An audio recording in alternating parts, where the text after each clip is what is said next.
When we're thinking about our pastoral care programs and what we do to build relationships, often we're focused on what can the staff do, instead of thinking about what role peers should play as pastoral carers.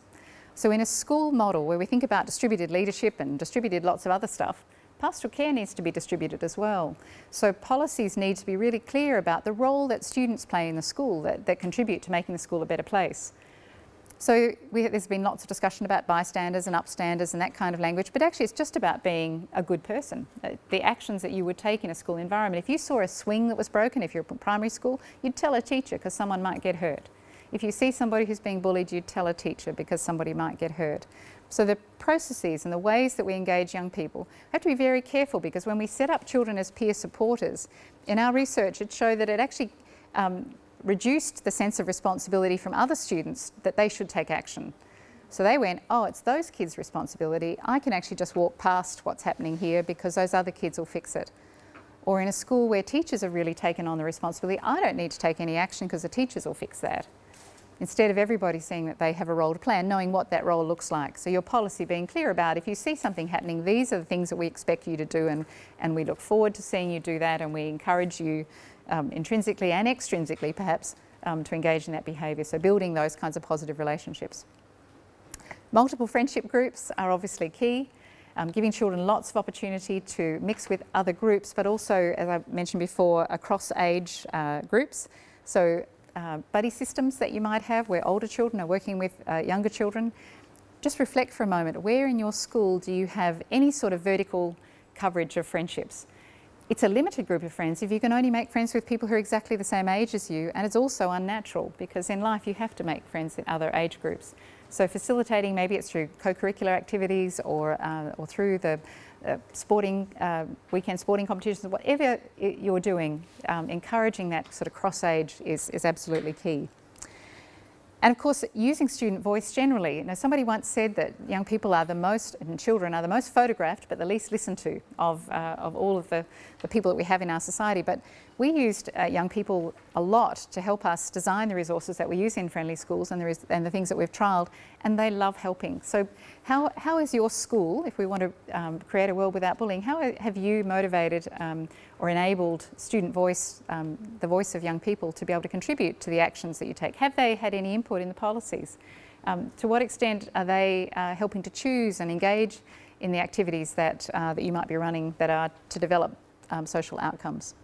And of course, engaging with parents and the ways that parents interact with their kids, giving them tips and actions is key as well.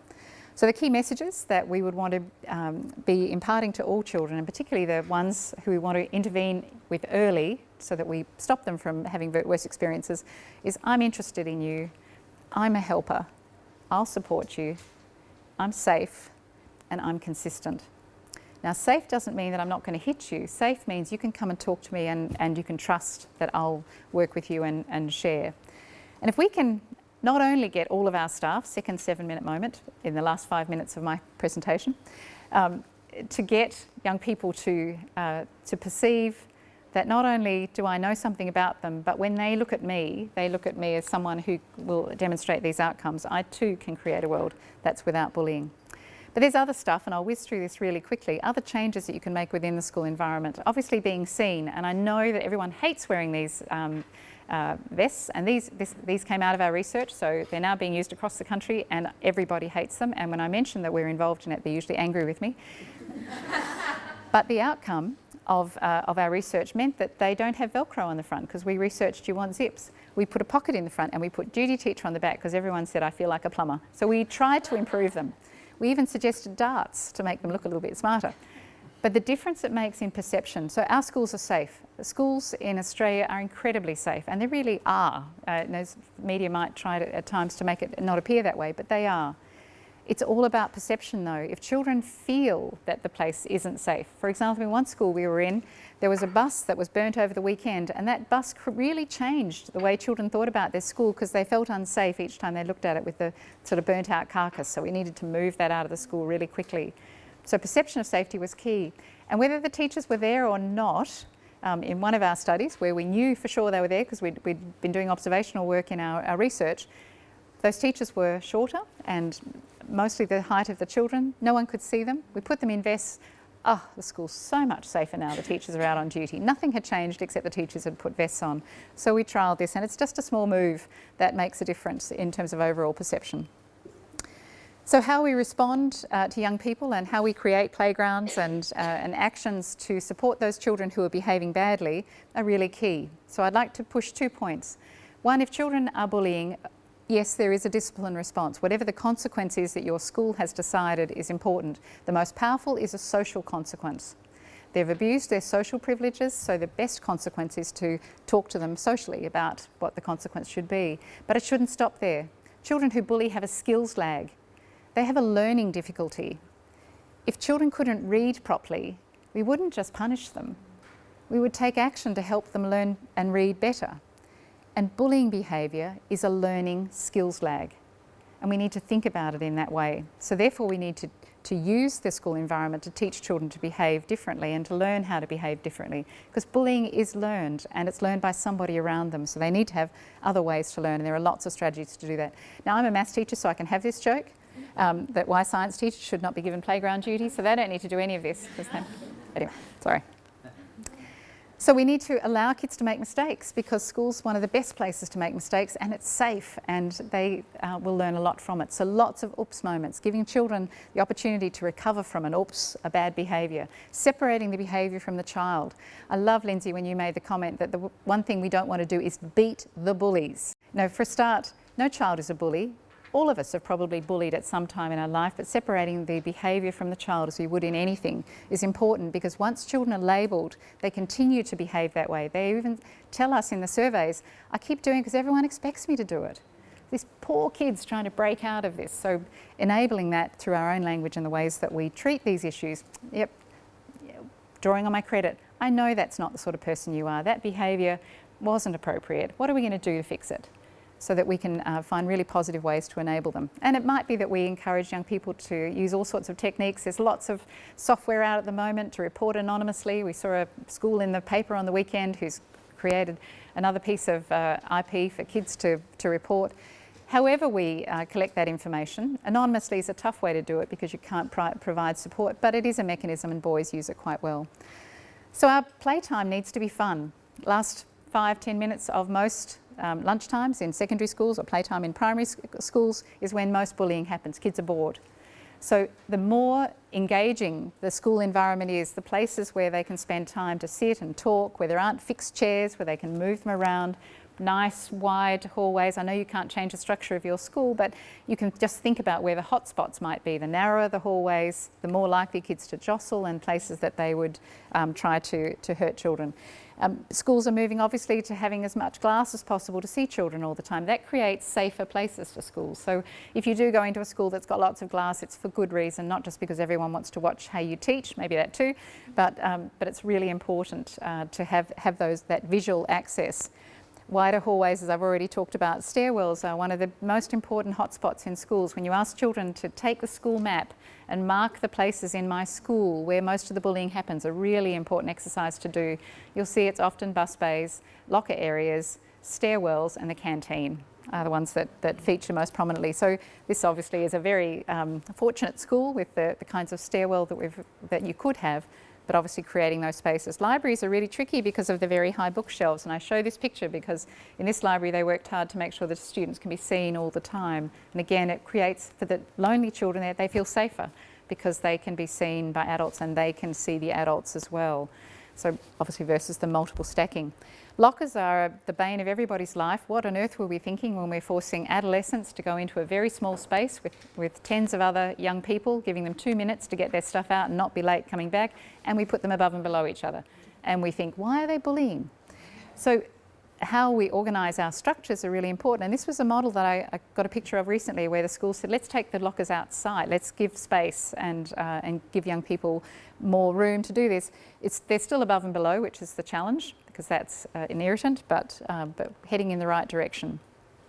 Cooperative learning, of course, is key. How we teach and the ways that we get young people working with each other is fundamental.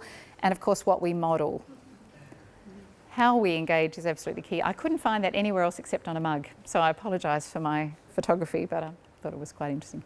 and where we welcome people to our school. What is the front office? How welcoming are they in terms of inviting people into the school? That creates the tone, the culture. If you've got a fantastic receptionist, and most schools we go into have someone amazing at that front office, that warmth, the children's art, what does your front office look like just in terms of its entry? And it's not costly to put things around that might make a difference, that makes it just feel like a warm place. Have you got a flag that makes Aboriginal kids feel welcome? Have you got Aboriginal art?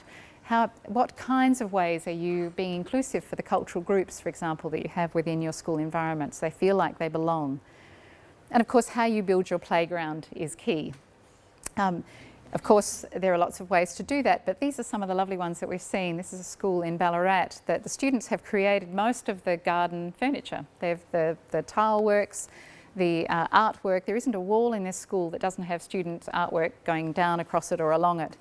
Lots of calming messages. These all came from the students. It wasn't teachers saying, I want you to create this pole that talks about respect and so on.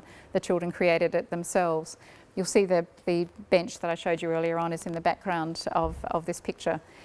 They decided they needed a friendship garden. So instead of that lonely bench that kids could go and sit on if they feel lonely, it's a place that you can go and just sit to be with your friends. So it's much more positive focus on what we would do in the longer term. This school, I know Erin will know this well because she was working closely with the school, used to have lots of roots of trees in the way, and they decided they needed to create a way that young people could sit down and talk to each other because it changed their behaviour.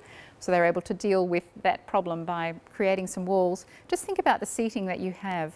Non-fixed seating is key for young people because it doesn't exclude. If I've got 6 friends and I'm at a table that only sits 4, 2 have to stand, so there's status that happens.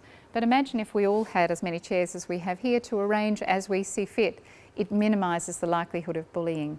Having lots of equipment versus a toxic playground so that everybody can have a bucket reduces the amount of conflict that exists in that environment. Don't put the equipment out if the equipment becomes too powerful. If you've only got 4 basketballs, those 4 basketballs will increase bullying because the kids who've got them will have the power and so they can leverage accordingly.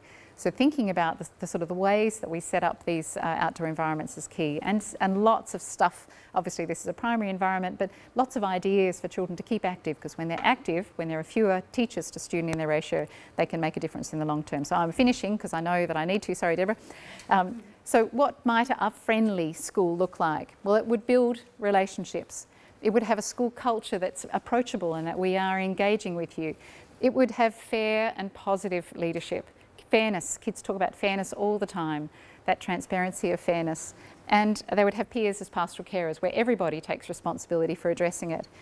It'd have a physical environment that is as nice as we can make it. If it's just kids' art, notice boards full of kids' art versus notice boards. That we understand what children are doing and not doing in the school environment, rather than just giving everybody the same thing, working out what the kids' needs are and drawing it out of young people. Having policies that are proactive and about behavioural expectations, not about behaviour management, and that are fair, and that children have a word in what they look like, and some explicit teaching and learning because we know kids need it. And these are a little tiered because the ones at the top make the biggest difference, and then the next ones still make a great difference, and these ones make a good difference. And if you can get all of them happening together, that's a whole school approach. So having some social emotional first aid, being able to show some behaviour change for children who are behaving badly, involving parents, and of course helping staff to build their capacity overall makes a huge difference in the long term. So how do you make a difference? How do we create a world that's without bullying? Well, everyone will come up with their own idea, but I loved Kaz Cook's recommendation is that you won't remember all your students, but they'll remember you. You get to choose the reason why. Thanks everyone.